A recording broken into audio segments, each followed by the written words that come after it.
The Toronto Raptors take out the Utah Jazz 107-100 at Scotiabank Arena. So the first thing we got to do here is, that is right, we got to drop one for them. And this wasn't an easy game by any means. This was not an easy game. The Raptors actually had to come out and battle their ass off to win this game. And boy, am I glad they won this, because if they lost to the Utah Jazz,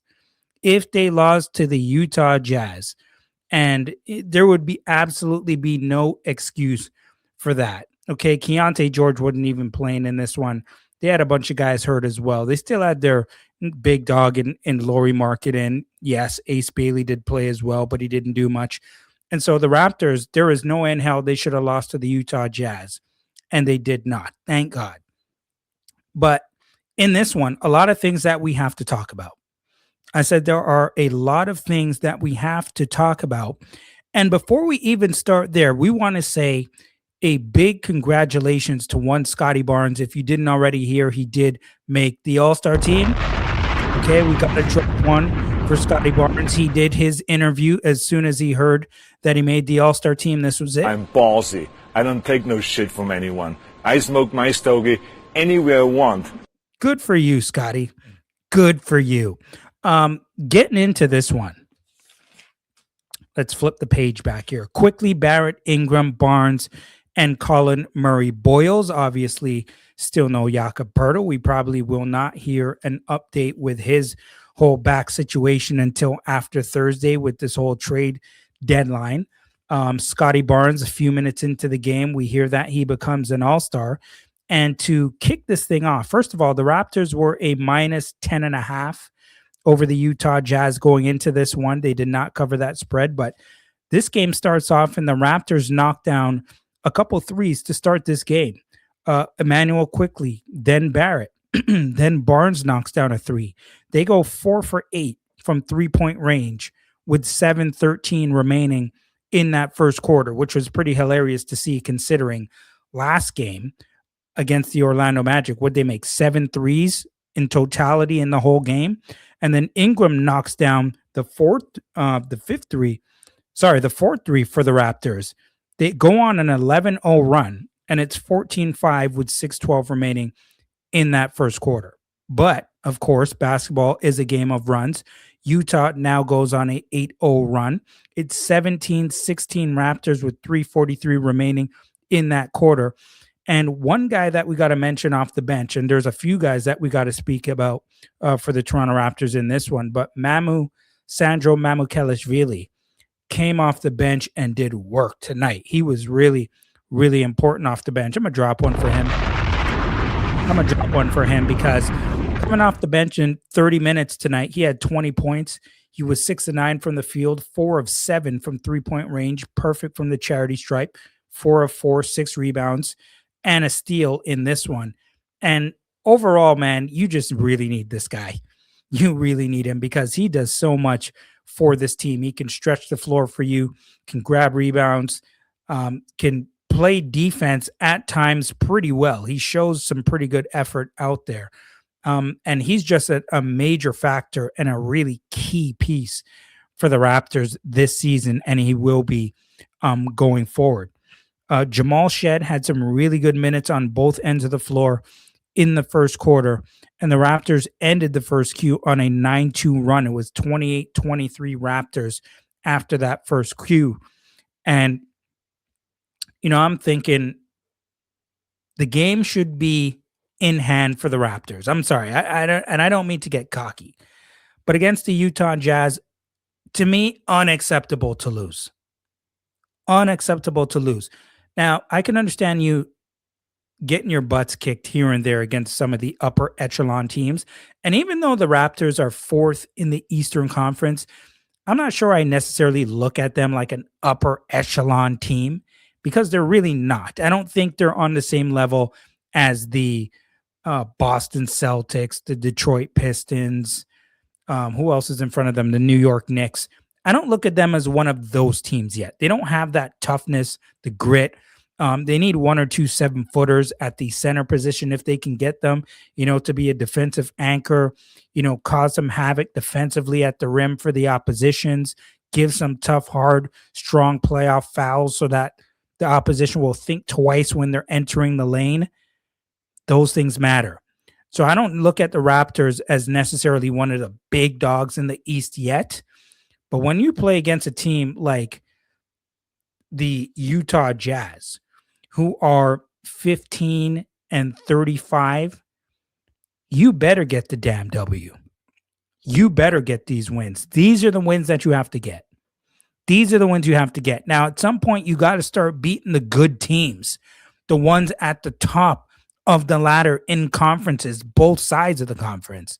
You got to do that because that's when people are going to start to take you seriously. But until then, these are the wins that you have to get. You have to. And the Raptors now have 30 wins. They have equaled their win total from last season already before the All-Star break. I believe last season they had 30 wins as well. But let's go into that second quarter. So RJ comes out strong. He drills another three. Quickly, a quick 5 points at the beginning of that second quarter. Now, RJ in this one, we're going to one for him. This is the most that he's dropped since coming back from injury in 28 minutes. He had 21 points. He was 6 of 12 from the field, 2 of 6 from three-point range, 7 of 9 from the free throw line, 6 rebounds, 4 assists, and a block in this one as well. So it is very, very good to have RJ back in that lineup, especially when you get a very quiet night from Colin Murray-Boyles, scoring-wise, just 4 points. Quiet night from Scottie scoring as well in 34 minutes, but he does all the other things. 1 of 3 from three-point range and 5 of 12 overall from the field. Gives you 9 rebounds, 9 assists, 2 steals, 4 blocks. Okay, so once again, Scottie, we know he's a guy that does everything. I call him the Swiss Army knife. Can do everything for you. You can use it as a knife. You can use it to file your fingernails. You can use it, stick it in a cork and open a bottle of wine. He can do everything for you out there. And that is why we love Scottie Barnes, and the nod to him. He is once again an all-star. So the Raptors now 8 of 19 from three-point range with 7:28 remaining in the second quarter. Utah, though, going ham on the Raptors in regards to rebounding, 26-16 with 7:28 remaining. It was a 9-2 second chance points for the Utah Jazz as well. 7-2 fast break points for the Toronto Raptors. They are league leaders in that. But subsequently, 7-0 run from the Utah Jazz, and it's now 40-39 with 6:30 remaining in that second quarter for the Utah Jazz. And the Raptors had 5 turnovers. 5 turnovers. And now, once again, the Utah lead begins to build. It begins to build. 13-2 run for the Utah Jazz with 4:14 remaining in that second quarter. They take a 6-point lead, which was their highest lead of the game. 3:59 remaining in that second quarter. And the Raptors just couldn't stop the Utah Jazz in the paint. And we're going to look at some of these numbers in the paint. It was 48-36, so plus 12 for the Utah Jazz with points in the paint overall in this game. And Markkanen, let me tell you something about Markkanen, man. Markkanen can ball. Like, he's nice. 39 minutes in this game. He had 27 points, which I believe that's what he's averaging on the season.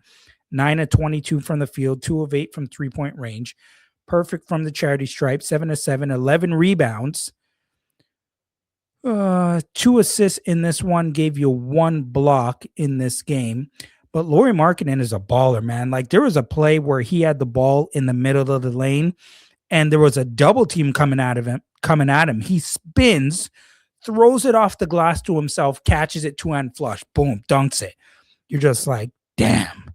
Like, this dude, I'm telling you, this guy can ball. Now, I wonder what Utah's going to do with Lauri Markkanen at the deadline. You going to keep him? I'm assuming they're going to keep him. You got a guy that talented in Lauri Markkanen who's balling. And, you know, I'm guessing you want to have him as one of your building blocks for the future. You can get something back for him. If you're looking to go in another direction and build around George and Bailey and those guys. But I guess, you know, we'll see what happens there. But it makes me think because, you know, the trade deadline is coming up. But 56-51 Raptors 5-point lead at the half. And the Raptors did have 5 turnovers that led to 9 points for the Utah Jazz in that second quarter. 16 of 45 from the field. They shot just 35% at the half. Not good at all. Not good at all. But let's get right into that third quarter. There are some more things that we got to talk about in regards to some team stats. 3-point shooting in this game, much better compared to what we saw against Orlando. 12 of 35, 34%, just 8 of 36 for the Utah Jazz in this one at 22%. And one thing that I'm seeing trending in the right direction for the Raptors are starting to get to the free throw line just a little bit more. I think I talked about that a bit. I'm not sure if I did actually on the last show, but 25 of 30 from the free throw line. So they're getting to the line a bit more, 83% from the line. I mentioned to you 56-42 out rebounded overall by the Utah Jazz in this one. And that could be a huge, huge problem for the Raptors going forward if they don't end up cleaning that up. I'm realizing they really, really struggle against teams that have some good centers. Just don't have the size and the ability to go up against some of them, especially when they can put the ball in the basket. The Raptors, Bobby Webster specifically needs to address this. He needs to address this. And if he does not address it, well, yours truly will have some words. I will have some words. Because at a certain point, you're just looking at negligence. What are you kidding me? I'm looking around the league at some of these centers, and I'm not talking about starting centers at that. I'm talking about a lot of the backups that these guys have on low contracts. Something needs to be done, and it needs to be addressed now. Let's get into that third quarter. The Raptors Jazz are now going back and forth trading buckets to start that third quarter. Quickley was knocking down some shots. He had 12 points with 8 minutes remaining in that third quarter. You know what? Well, especially down the stretch, he seemed like he was under control. 33 minutes in this game, 17 points, 6 of 12 from the field, 3 of 6 from three-point range, just 2 of 2 from the free throw line, 5 rebounds, 4 assists. But the number that I'm circling here, just only 2 turnovers, but he gave you 4 steals as well. Gave you 4 steals. So he's playing well on the defensive end, a +8 with him on the court. He did a really good job, in my opinion, in this game, just staying under control and making good decisions in this game. Raptors in that third quarter with 6:10 remaining, 7 of 10 from the field. Barrett was really aggressive looking for his shot. 17 points, 3 rebounds, 3 assists midway through that third quarter. And Ingram nails back-to-back buckets with 73, 69 Raptors, 4:55 remaining in that third quarter. And him in this game, in 35 minutes, 19 points, 7 of 19 from the field, just 1 of 5 from three-point range, 4 of 4 from the free throw line, 5 rebounds, 4 assists, 1 steal, 1 block. And Ingram did a pretty good job, and he did bail you out at times, making some pretty big shots down the stretch in this one. And fast break points in that third quarter with 4:45 remaining, 9-0 for the Raptors. 9-0 for the Raptors. And did we talk about fast break points in this one? I think we did. Actually, I don't think we did. 19-7. 19-7 fast break points for the Raptors. We talk about this ad nauseum, right? We do. We talk about how important it is for the Raptors to get out into transition and run. Okay, and overall, we did talk about opposing centers when they are good. Markkanen was causing fits in the paint. He was causing fits in the paint. 11 rebounds, 27 points, like I mentioned, and he was just doing damage in the paint to the Toronto Raptors. And the Raptors, they turned it over multiple times with a Utah half-court trap that they were playing. They kind of left Quickley a little bit in no man's land, but he also should not be picking up his dribble like that as well. And Jamal Shed, when he came into the game against the trap, he kind of just broke it, went right through the middle easily. And Mamukelashvili, who we did talk about earlier, knocked down two really big threes towards the end of that third quarter. It was 83-80 for the Raptors with 133 remaining in that third quarter. And it was 86-84 to end the quarter for the Toronto Raptors. Now, I did mention Mamukelashvili, but another guy off the bench who was really good tonight, Jamal Shead. And even though he only had 5 points in this game, 2 of 4 from the field with 4 assists, it was his defense. Took 2 offensive fouls off screens once again, and that was with 9:30 remaining in that fourth quarter.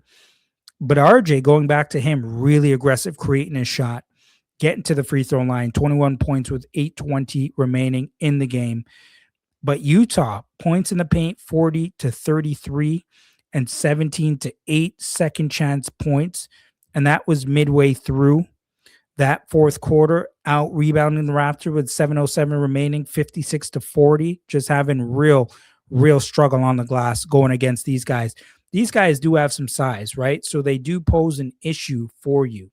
When you look at Nurkic, Markkanen, Filipowski, they did have some size there. And so that did cause a bit of trouble throughout the game. But luckily, the Raptors were just a flat out better team than the Utah Jazz. But if they even have a better shooting night, or things just went right for them a little bit more, a guy like Keontae George is playing or something, this could have been different. This really could have been different. Like, don't get me wrong, I'm happy the Raptors won this game, but it wasn't great. Like, it wasn't a great win. And considering that the Utah Jazz in this game had 24 turnovers. 24 turnovers. So credit the Raptors defense a bit here. But at the same time, the Raptors had 19 turnovers in this game. 19 turnovers in this game. That is a It's happening over here during whole season. I've been holding it back. It's a complete crap. This is completely BS. This is shame. Shame for the referees, shame for the league to allow this. Now, I'll go back to Quickley, because I did mention to you that from a defensive standpoint, he looked pretty good. He looked good on both ends. 4 steals. That was with 5 minutes remaining. And a scary point in this game, Scottie exits the game with an ankle injury with 4:26 remaining. He was down, grimacing, holding his ankle that he rolled, fighting against Nurkic in the paint. And like Scottie and a bunch of these guys, Scottie, CMB, these guys are getting injured fighting against these damn centers in the paint. That's where these injuries are happening. And now the Raptors, they go almost 5 minutes without a field goal. So these droughts are still happening. Not as much as we have seen them at the beginning of the season, but still happening from time to time. But you can kind of clear that up when you get to the free throw line a little bit now. Instead of getting no field goals, at least you're getting to the line and getting some points there while the clock is stopped. So they do have to make sure that they are addressing that just a little bit. But good news is Scottie Barnes did end up returning to the game. And it's a good thing he did, because this game was close down the stretch. But Ingram knocks down a big jumper to make it a 7-point game. And that is how the game would end, by 7, 107-100.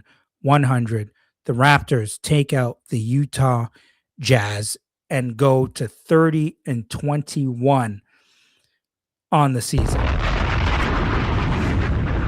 Okay, so big shout out once again to Scottie Barnes for making the All-Star team once again. And unfortunately, we did not get an All-Star appearance from Brandon Ingram, but it may not be too late, because somebody is going to have to replace Giannis Antetokounmpo. He won't be playing in the All-Star game due to injury, so somebody is going to have to replace him. So we'll keep our eye on that to see who replaces him in the All-Star game. We will cross our fingers, and hopefully we have 2 representatives from the Toronto Raptors. At MikeRoach7 on IG, at MikeRoach23 on X. Make sure you follow, like, subscribe, and share the Mike Roach Show. This is a big week this is a big week, ladies and gentlemen, coming up for the Toronto Raptors. There are a bunch of things that we are going to have to talk about over the next week. More player profile shows coming up, trade deadline shows coming up. There's going to be a lot of moves that are being made already. We already saw Schroeder and Keon Ellis go to the Cleveland Cavaliers. DeAndre Hunter makes his way to the Sacramento Kings. Dario Saric in that deal went to the Chicago Bulls. So there's going to be activity. Things are going to start happening. I don't know how big or small things are going to happen for the Toronto Raptors, but I think there's a 50-50 chance that there could be something big that's going to happen. We don't know. We don't know how many teams will be involved. Maybe there won't be. Maybe there won't be, but we'll see. If something big doesn't happen, I think something small will. And so we will see what happens in that regard. If the Raptors can maybe find themselves a backup center at least, what's going to happen with Agbaji? There are a bunch of things that we got to talk about this week. A whole bunch of things. And trust me, we will get to it. Questions, comments, concerns, get in the comment section. I will get back to you as fast as I possibly can. Thank you for all the love and support with everybody who has been following this show. I promise you there are a bunch of new things that we are going to get to, and how this show is going to evolve over time. I want to make it more interactive for you guys out there as well. So I'm looking forward to doing that as well. And just a whole bunch of things coming for the Mike Roach Show and you, the listeners and participants in the comments as well. This is the Mike Roach Show. Until next time, Raptors don't play again, I believe, until Wednesday. So we got a couple days off, but I will be bringing you some content. I'll be back again soon. Peace. I'm out.